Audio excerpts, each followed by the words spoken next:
Bonjour et bienvenue sur ce podcast. Je m'appelle Aurélie Bérard, je suis entrepreneur et thérapeute holistique. Je suis aussi créatrice d'Elixir et fondatrice du programme Femmes Divines. J'aide les femmes à révéler leur propre lumière et à se reconnecter à leur essence profonde.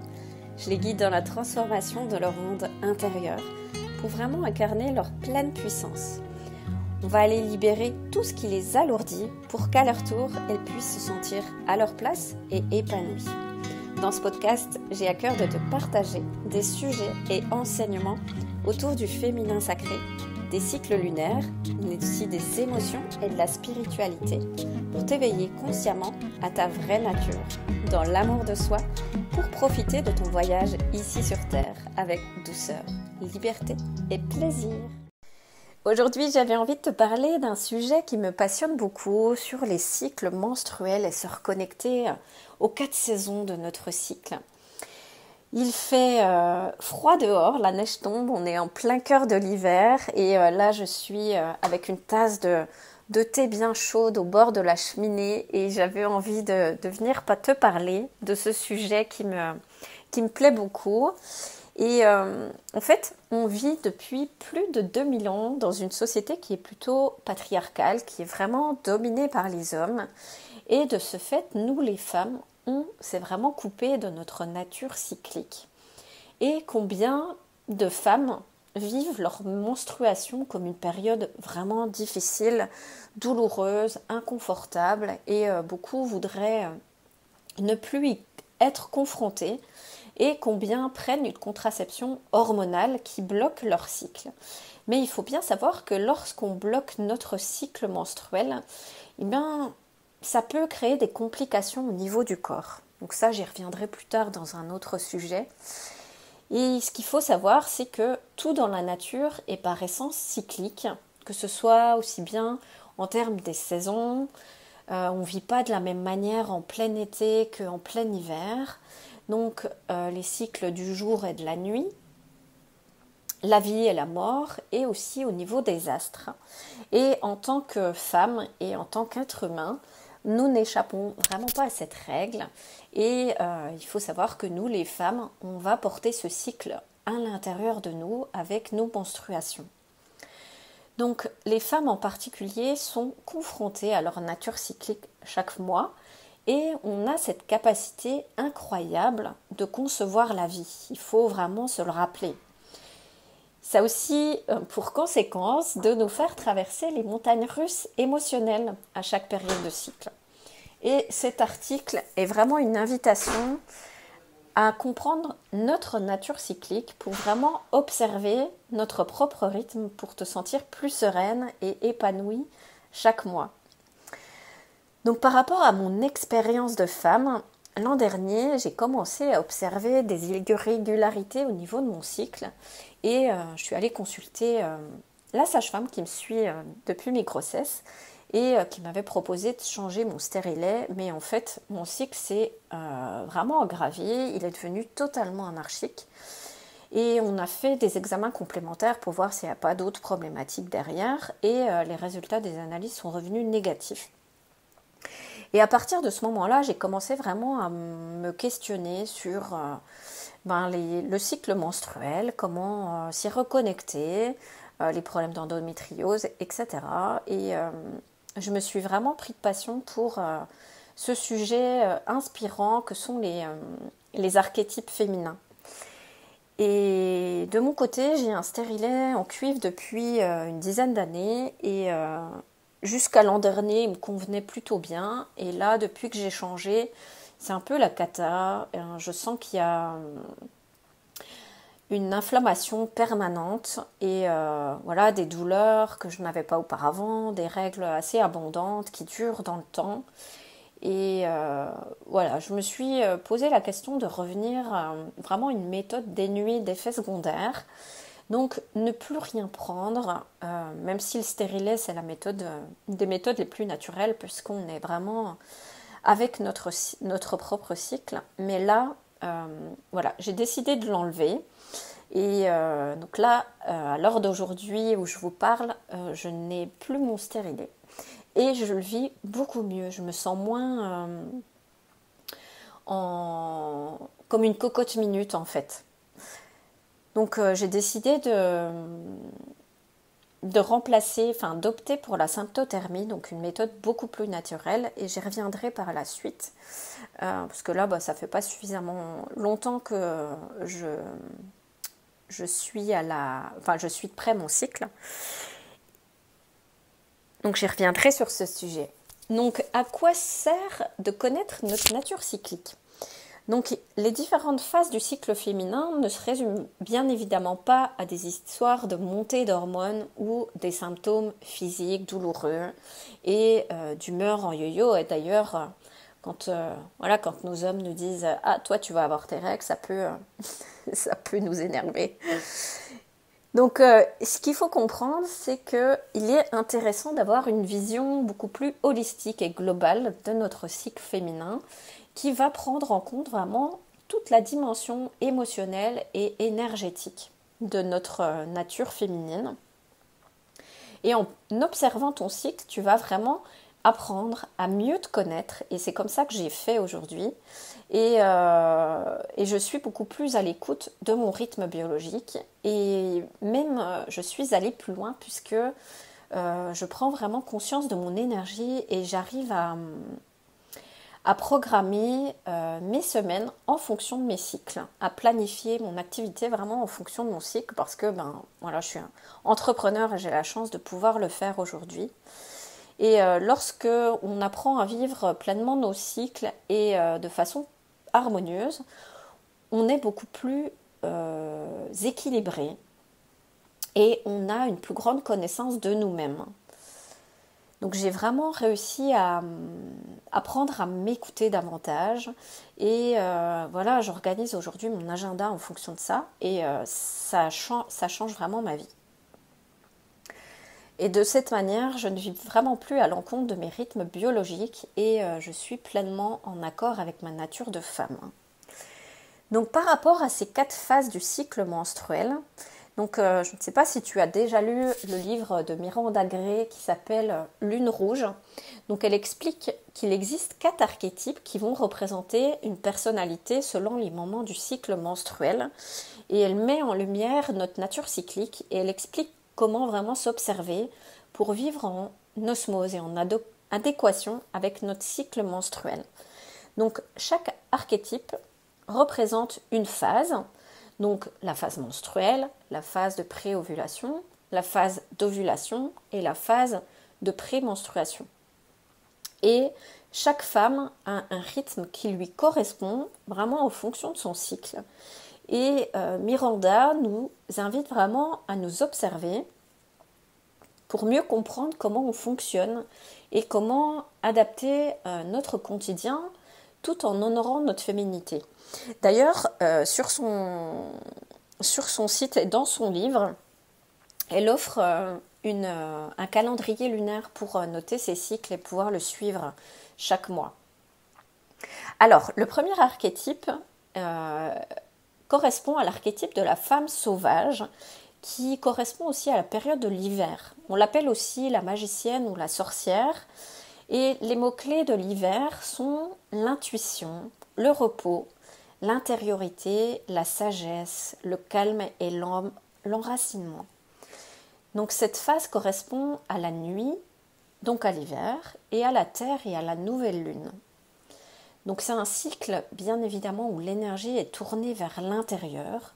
C'est une période où on entre en hibernation, qui correspond plus au féminin, au côté yin de notre énergie. Et l'hiver va commencer au jour 1 de notre cycle jusqu'au 6e jour. Donc c'est notre période de menstruation.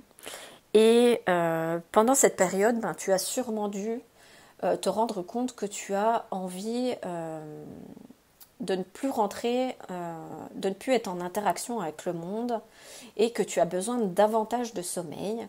Donc c'est une période pendant laquelle tu es plus centré sur toi et durant l'hiver, tu as beaucoup moins d'énergie.